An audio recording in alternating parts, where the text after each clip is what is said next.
Manchester, welcome to your Manchester Lunchtime Live. Yes, indeed, everybody. It is Wednesday, everybody. Oh, yes.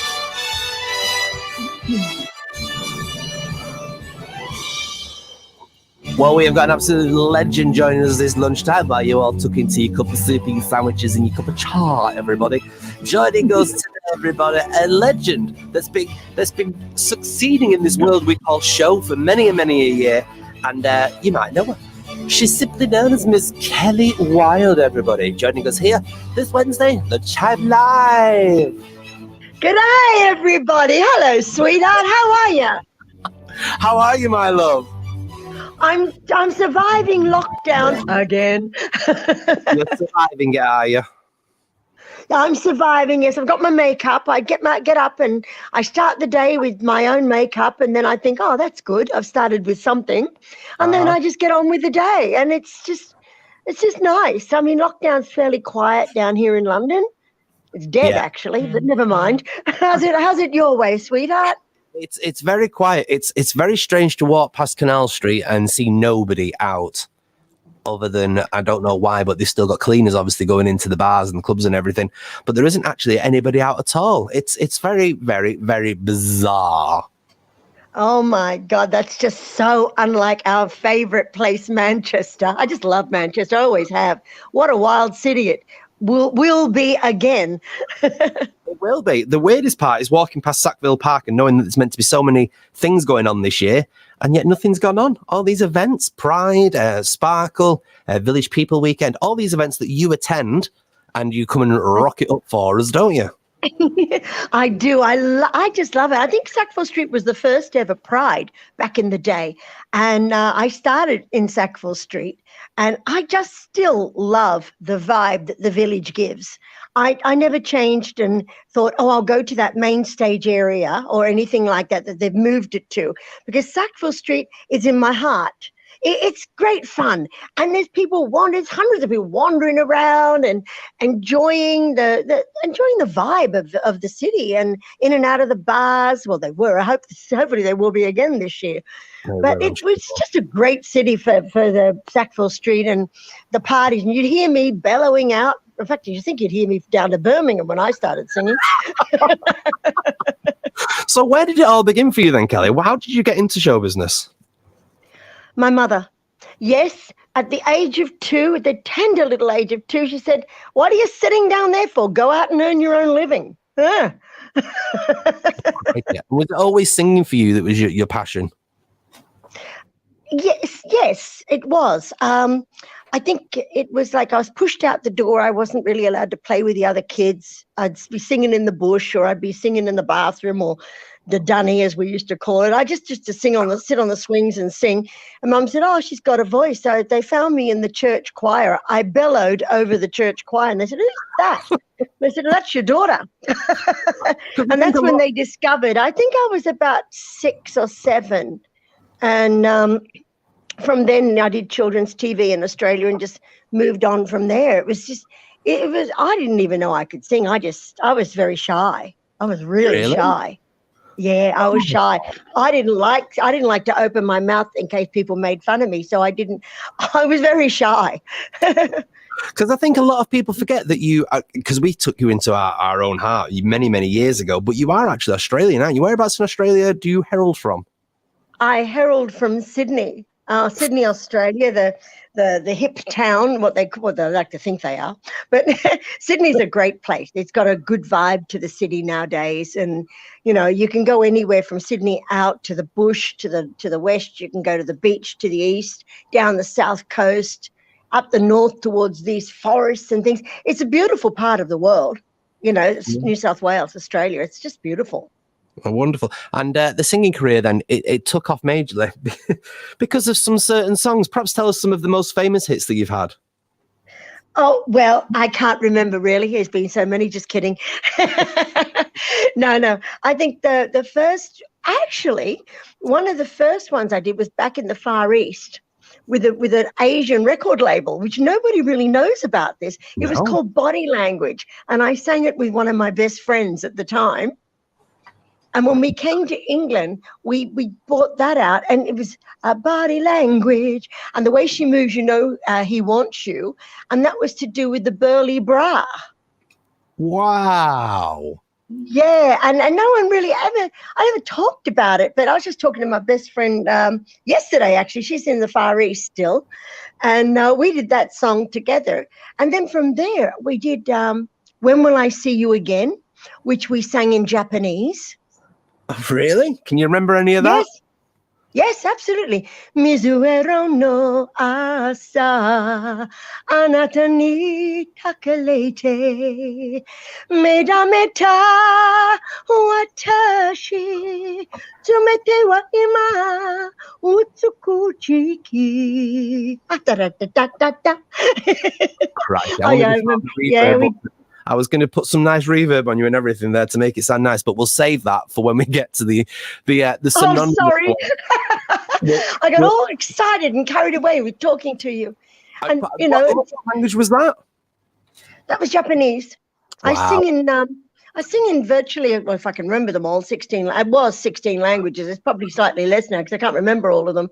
But yeah, it was 16 languages. So I did a whole show once in Chinese. That's the comedy and the pata and the songs, 3 dialects of Chinese, and Japanese, Korean. I've read lots of things, lots of Hindi, whatever. I did a lot. Is the singing something that you've always done from a very young age, or has there been points in your career where you've had to, like a lot of people at the moment, retrain, so to speak, or do something different? Oh, yeah. Well, you've asked me before about the records. I'll come back to those later on. But yes, did I have to retrain? When I had to retrain, because I was, let's go back to, when I left school, my mother said, if you're going to leave school without passing any exams, because I was just really young and very stubborn, she said, you're going to have to go learn something. So she stuck me in a factory, and I learned how to make soft furnishings. And while I was doing the soft furnishings in the day, there's a Grace Brothers, there's a massive big department store like Harrods in Sydney.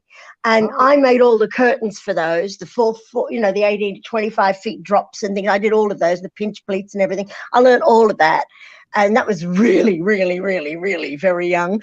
And at night, I went to night school with another friend to study secretarial skills. Mm-hmm. And I did... So I sort of tried shorthand, but I did the long version of shorthand.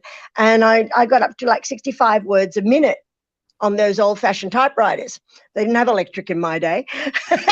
Let's be honest. So we did that. And then I got a job doing not temp work. I did a secretarial job and clerk. It was an office clerk. I went from there and I met this, the boss was intrigued by me because I used to sit on the desk at lunchtime while everyone sort of chuffed out to lunch, and I'd sing to him.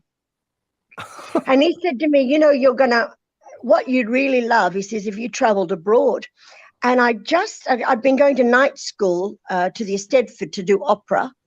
And then I didn't like that. It wasn't my thing. So I found a school 2 floors down that did cabaret. It trained you in cabaret. Fascinating stuff, because I went to the cabaret school unbeknown to my parents, and they found out, and they said, if you continue doing this pop music, we will not pay for you to do the Eisteddfods and the opera. And I went, okay, great, I'll pay for it myself. And I got on with doing my pop stuff. Wow. And I landed a contract to go to the Far East, and they were not going to let me go, but because I was incredibly young. And I was going to go on my own. I didn't want anybody with me. I was going to go on my own. Oh, the trouble I got into.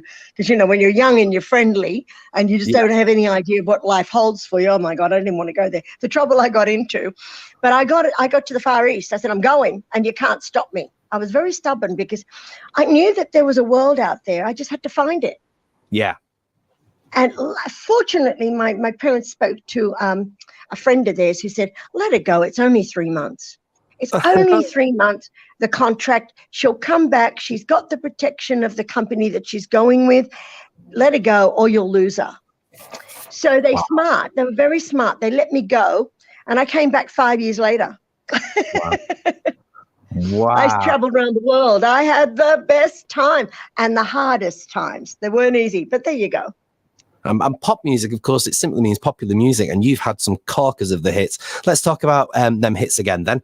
So the one I can think of instantly is, of course, Gloria, because that's what we just associate with you. But there's been some others as well. What about the one that you did for Eurovision? Yeah. Oh God, that's a great track. I loved it. It's a rock ballad, and a rock pop ballad, really commercial sounding. And that was in 1990.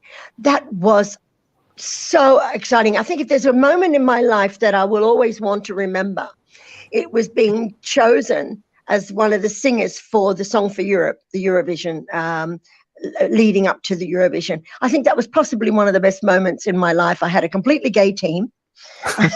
And they were outrageous. Trust me, they were pretty wild, and we just had a great time. And when I actually did the Wogan show, or did the Eurovision Song for Europe show, all the queens, I'll say, were up in this. They had this big mirror window at the top of the studio. I think if you ever see the video footage, I'm down on the stage, the cameras are above me, the audience is right in front of me in like a big semicircle, and above them is this window. Most of the crew, actually, they were more or less the crew from the show. And when I finished singing it, even Wogan, you can see the surprised look on his face. They were banging on the glass, cheering, shouting. That spurred the whole audience into, oh. And off they went clapping. I think I was just stunned with the whole experience. It was orgasmic. Orgasmic, darling, it was. Remind us of what song that was. Can we have a little bit of that then?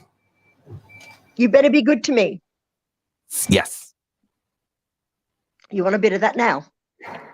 There's a bit of it. All right. Oh, no. Bet you by God in heaven, boy, you better be good to me. Oh, you better be good to me. I'm a woman in love and I don't break. He said, you better be good to me. Ooh, you better be good to me. I'm a woman in love. You just might see me cry. Yeah, and I can hear hundreds of people around Manchester now clapping and applauding. You got better hearing than I have. No, it's fantastic. You then moved on to just basically going around everywhere singing these class. You know, when you were like, there's when you think of people that you'd see whenever you'd go out clubbing and you'd look forward to seeing a good act, it would always be you, Kelly. Oh, thank you. Oh, that's so kind. Thank you. I suppose I'm a value for the dollar. Good value. Good value. I'm going to have that put on my headstone. Good value for money in the right price range. That's me all over. Cheap at half the price, this girl. Right. Definitely. We are going to have to wrap it up in a minute, but before we do, though, let's talk about Gloria. How did you land on that song, and how have you made it your own, and how have you made it so successful? Oh, wow. I just, it's one of those songs. I was singing it, and I had managed to get some sort of a backing track for it, and it was a rock version. The original version was from the Italians. They wrote it and had bells and whistles and God knows what in it, and no particular singer. I think before me there was another singer, Laura Branigan. She did a rock version, and around the same time I did the track, which was the dance form of the rock sounding track, and I produced it with another friend of mine. Back in those days, it was like a 24-track studio, and we produced it and then sold it on to Loading Bay Records. And it became a hit, and it followed When You Tell Me That You Love Me went number one in American dance charts, and Gloria came up and went number one after that. So it was a really good time for recordings of what they call cover songs, but the song itself seemed to just be me. I have that rock in my soul, and that seems to be what I don't understand. It's the energy behind what I find. It's the energy in the vocal, in the performance. It's that upliftingness that you feel, and I think that's exciting. It is very exciting, and obviously we can't let you go. You've already, I didn't honestly get you on the show to sing, but I mean your voice is sensational, so let's get you using it. Can we have a little bit of Gloria just to finish us off today? Okay. And you really don't remember. Was it something that he said? All the voices in your head calling Gloria. Da-da. Yay! Yeah. Kelly, thank you so much for your time today. Always a pleasure to speak to you, and you're always a sensation. We look forward to having you back in Manchester just as soon as we possibly can. Thank you so much for having me on this show, Little Miss Belinda Scandal. You are amazing. Thank you so much. Thank you, Kelly. There we are, everybody. The one and only Kelly Wilde live on my little show for Lunchtime Live, everybody. We've got another fantastic guest that lined up for you on Friday's show. Until then, have a fabulous week. Don't forget, we are on the YouTube and everything again at 8 o'clock tonight, featuring Davina De Campo and Emma Kenny are our special guests with me, Michelle Miss Eagleton. So stick around for that. I'll see you all soon. Take care. Ta-ra!